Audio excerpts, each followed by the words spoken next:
আসসালামু আলাইকুম সবাইকে। অলসতা দূর করার জন্য এই ভিডিওটা হয়তো আপনি ক্লিক করছেন। আমি কথা দিতে পারি যে আপনি এই ভিডিওটা যদি সম্পূর্ণ দেখেন এবং আমি যেই কয়টি আপনাকে দেখাবো অলসতা দূর করার জন্য, সেইগুলো যদি আপনি রেগুলার ফলো করেন, ইনশাআল্লাহ কিছুদিনের মধ্যে আপনি আপনার অলসতা ভার্সনকে দূর করতে পারবেন।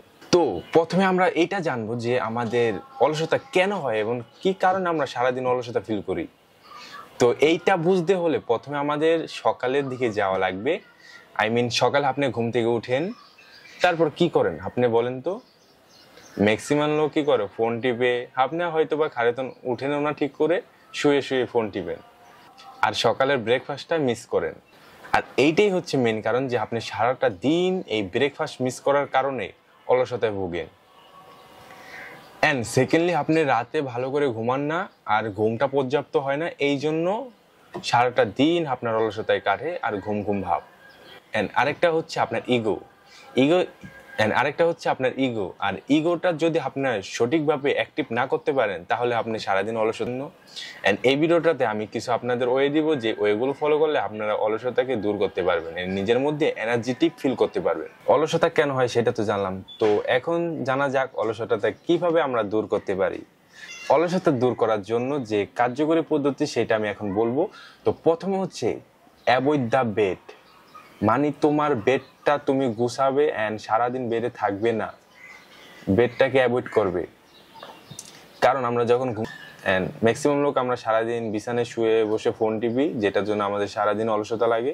তো প্রথমে আমি বলবো অ্যাভয়েড দ্য বেড, মানে তোমার বেডটাকে অ্যাভয়েড করে অ্যান্ড সকালে যখন ঘুম থেকে উঠো তখন সুন্দরভাবে নিজে ক্লিন রাখো, বেডটাকে পরিষ্কার করে রাখো। দেন যেটা বলবো, সকালে উঠে তুমি কিছু পুষ্টিমানের খাবার খাও, যেগুলা খেলে তোমার শরীর অ্যাক্টিভ হয়ে থাকবে। যেমন 2টা ডিম খেতে পারো তুমি, সকালে ভালো কিছু আরো শাকসবজি যেগুলা তোমার বাসায় রান্না করা হয় সেগুলা খেতে পারো। তাহলে তো, কারণ রাত্রে আমরা সারাদিন ঘুমিয়ে সকালে কিছু পুষ্টি লাগে, রাত্রে তো সারাদিন কিছু পুষ্টিমানের খাবার খাই না, এই জন্য সকালে যখন উঠবে তুমি পুষ্টিমানের খাবার খাওয়ার চেষ্টা করবে। হ্যাঁ, ঠিক আছে। অ্যান্ড 2 নম্বরে যেটা আমি বলবো, এক্সারসাইজ। এক্সারসাইজটা যদি তুমি করো, তোমার বডিগুলো সব অ্যাক্টিভ হবে, সক্রিয় হবে, যেটা তোমার জন্য সারাদিন অ্যাক্টিভ রাখতে খুবই কার্যকরী ভূমিকা পালন করবে। অ্যান্ড 3 নাম্বার হচ্ছে তুমি টার্গেট ফিক্স করো।